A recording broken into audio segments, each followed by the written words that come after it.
Mélanie Gordon, propriétaire de Vœux d'amour, organisation de mariage et d'événements. Bienvenue à notre capsule web du mois.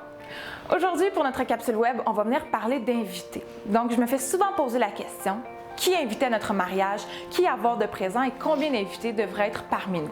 Ce qu'on essaie de faire et ce que je dis toujours aux mariés, c'est de créer des listes. Dans les listes d'invités, il y a plusieurs façons de faire. Ce que je suggère toujours aux gens, c'est de faire 3 sortes de listes.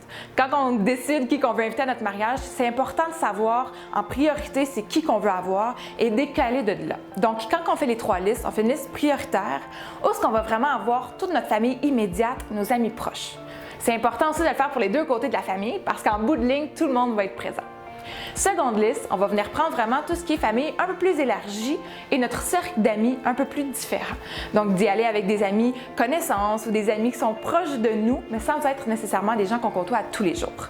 Troisième liste, ça va être la famille vraiment élargie, lointaine. Des gens qu'on voit peut-être pas souvent, mais qu'on aimerait quand même en finale les avoir parmi nous. Un coup que cette liste-là et les 3 listes sont faites, on prend le temps de regarder combien est-ce qu'on est rendu d'invités et après ça, on vient faire un tri entre les gens. D'inviter seulement, exemple, la liste primaire et secondaire et tertiaire.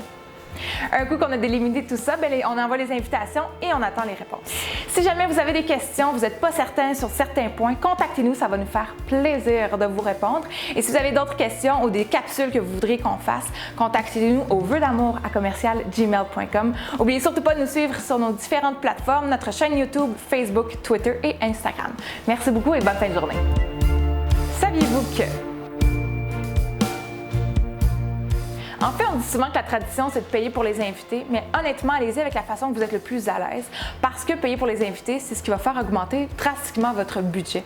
Donc, allez-y avec selon que vous pensez qui est la meilleure façon de faire et mettez-vous dans les souliers des invités aussi. Est-ce que vous seriez à l'aise de payer le montant que vous demandez et seriez-vous à l'aise de vous faire demander de payer pour le mariage?